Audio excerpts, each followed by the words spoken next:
Salut à tous, aujourd'hui petite vidéo rapide pour t'expliquer quelle personne qu'il faut absolument que tu évites à tout prix. C'est une personne qui bouffe ton énergie vitale, qui nuit à ta santé mentale, qui te fait croire qu'elle a besoin de toi alors qu'en vérité, elle veut juste ton temps et ton énergie. Cette personne est mal intentionnée. Son seul but, attirer ton attention et trouver un thérapeute gratuit. Elle en a rien à foutre de toi, elle veut juste que tu l'écoutes à n'importe quel prix. Je te raconte une histoire, ok? À un moment dans ma vie, je commençais à m'interroger sur la vie des autres, sur les autres, comment aller leur parler, comment faire des nouvelles amies, des nouvelles rencontres et tout. Et à un moment, il y a une personne à qui j'appelais souvent, et cette personne, toujours, elle avait un problème à dire. Voilà, il y a des personnes, ils ont des problèmes pour n'importe quelle solution. N'importe quelle solution, elle va te trouver des problèmes. Et j'en ai marre. Souvent que cette personne-là, elle crée des problèmes pour rien, genre pour rien. Littéralement, elle crée des problèmes pour rien. Donc dans cette vidéo, je vais te montrer exactement comment en 5 minutes de conversation, tu pourras reconnaître un victimisateur chronique et t'en éloigner le plus rapidement possible. Je vais aussi t'expliquer pourquoi ton cerveau est programmé pour tomber dans leur piège et comment t'en protéger indéfiniment. C'est vraiment un truc que j'ai étudié. Si t'es tombé sur cette chaîne, je te conseille vivement d'aller regarder toutes mes vidéos.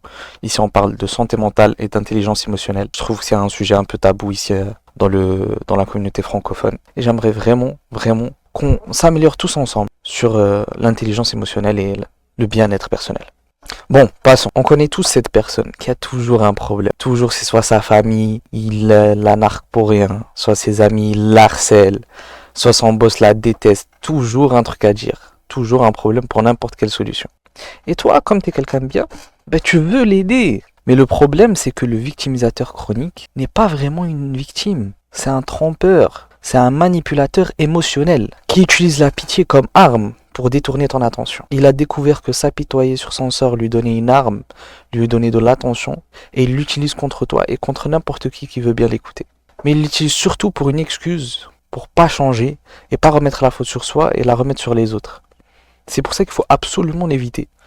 Parce que dans n'importe quelle situation, même si tu veux l'aider, à un moment, il trouvera une raison de te cracher dessus. Et quand tu rentres dans leur orbite, tu deviens leur thérapeute gratuit. Ils te déversent tous leurs problèmes dessus. Tous leurs problèmes, ils les mettent sur toi. Souvent des problèmes qui n'existent même pas. Ou des problèmes qui vraiment ne sont pas si graves que ça.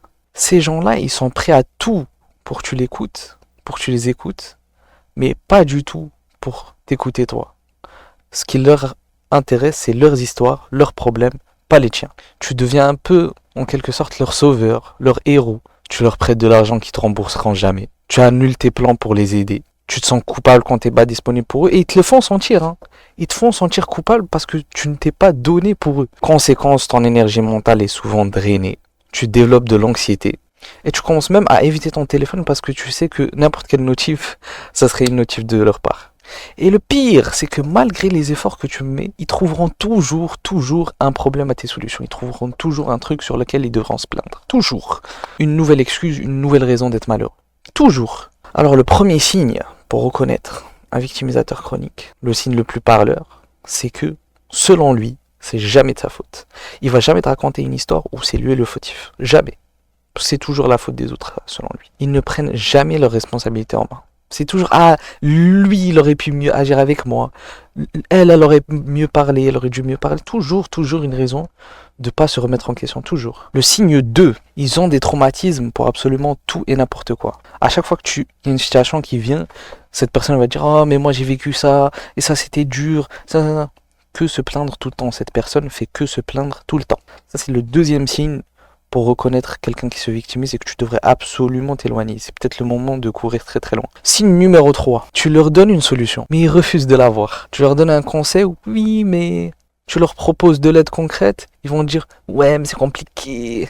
Et dès que tu suggères une solution, ils disent, non, tu comprends rien à ma situation. Ils veulent pas de solution. C'est ça le problème, c'est qu'ils ne veulent pas de solution, ils veulent de l'attention. Signe 4, ils monopolisent l'attention de la conversation. Tu peux essayer de parler toi, ils vont toujours trouver un moyen de rediriger la conversation chez eux. Toujours. Même quand c'est des sujets qui n'ont rien à voir. Ils vont te dire oui, mais moi, toujours. 5e signe, et ce signe-là, si tu l'as expérimenté, tu devrais vraiment cut off cette personne très rapidement. Ils te font du chantage émotionnel. Ils disent oui, mais si t'aurais été vraiment un ami, t'aurais coupé les ponts avec cette personne-là, t'aurais fait ça pour moi, tu serais pas là, non.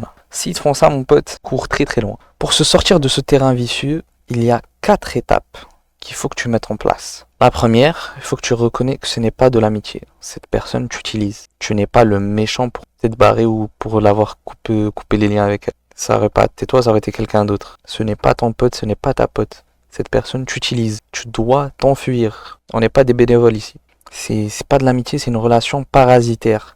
Tu donnes, ils reçoivent. Point final. Deuxième étape, très important.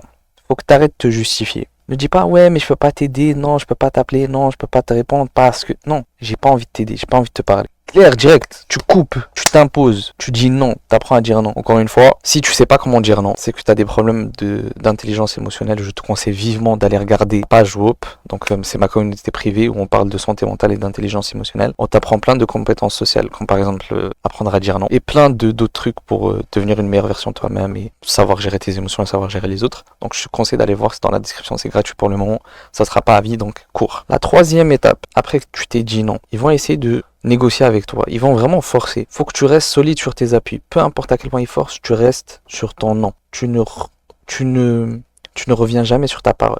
Tu restes sur ton non, j'ai pas envie de t'aider. Peu importe à quel point ça a l'air important pour toi, je sais que tu fais semblant, tu leur dis pas ça. Tu sais dans ta tête qu'ils font semblant. Donc tu leur donnes pas le gaz qu'ils veulent. Et quatrième étape, malheureusement, il faut que tu acceptes qu'ils vont te diaboliser. Ils vont te cracher dans ton dos. Ces personnes-là, ils trouveront n'importe quelle excuse pour cracher dans ton dos. Ok, c'est pas grave. Ça, tu l'acceptes. Ok, il décide de m'insulter, il décide de parler dans mon dos, il décide de me blâmer. Pas de problème. Je m'éloigne de cette personne. Si cette personne décide que je suis le méchant dans l'histoire, soit. Au contraire, ça veut dire que tu t'es sorti. Tu vas voir, au fil des semaines, au fil des mois, que tu auras beaucoup plus d'énergie émotionnelle. Tu vas te sentir beaucoup mieux parce que tu n'auras pas des éponges émotionnelles qui vont te drain comme ça toute la journée. Bon, je vais te rappeler ce que j'ai dit dans cette vidéo.